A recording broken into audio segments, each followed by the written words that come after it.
রাধে। শ্রী ভাগবত গীতা। তো আমার all audience, আমরা আগামীকাল 5 নম্বর ও 6 নম্বর শ্লোক পর্যন্ত পড়েছিলাম। তো আজকে 7 নম্বর ও 8 নম্বর শ্লোক পড়ে শোনাব।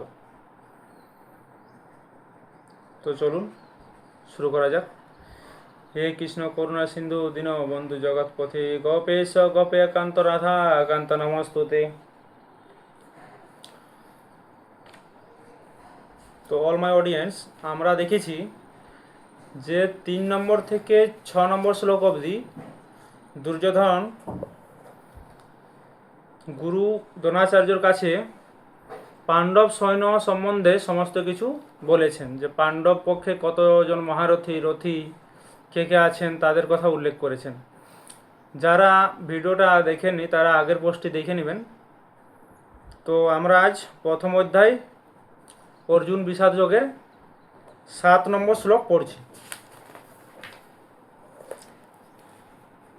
দুর্যোধন উবাচ অকস্মাকং তো বিশিষ্টা যে তান্নিবধো দ্বিজোত্তম নায়ক মম সৈন্যস্য সংগার্থাং তানো বিবৃমিতে। তো 7 নম্বর শ্লোকে দুর্যোধন বলছেন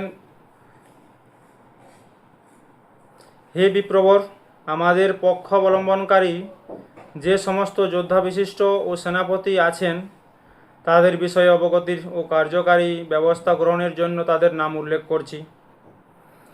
মানে এখানে দ্রোণাচার্যর কাছে বলছেন দুর্যোধন যে আমাদের পক্ষ কে কে যোদ্ধা সেনাপতি রয়েছেন তাদের নাম উল্লেখ করছি। আর 8 নম্বর শ্লোকে কি বলছেন দুর্যোধন? ভবান ভীষ্মচ্চ কর্ণশ্চ কৃপশ্চ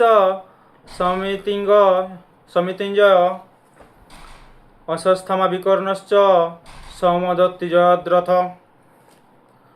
তো 8 নম্বর শ্লোকে বলছেন আমাদের পক্ষে আছেন আচার্য দ্রোণাচার্য, মানে গুরুদেবের কথা বলছেন, ভীষ্ম পিতামহ ভীষ্মর কথা বলছেন, কর্ণর কথা বলছেন মহাবীর কর্ণর, কৃপাচার্যর কথা বলছেন, অশ্বত্থামের কথা বলছেন, আর আমার ঘনিষ্ঠ ভাতা বিকর্ণের কথা বলছেন, মানে দুর্যোধনের ভাতা বিকর্ণের কথা বলছেন,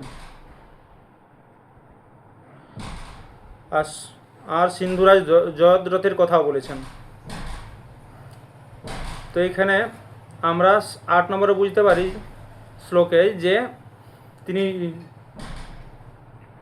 দুর্যোধন তিনি নিজের পক্ষের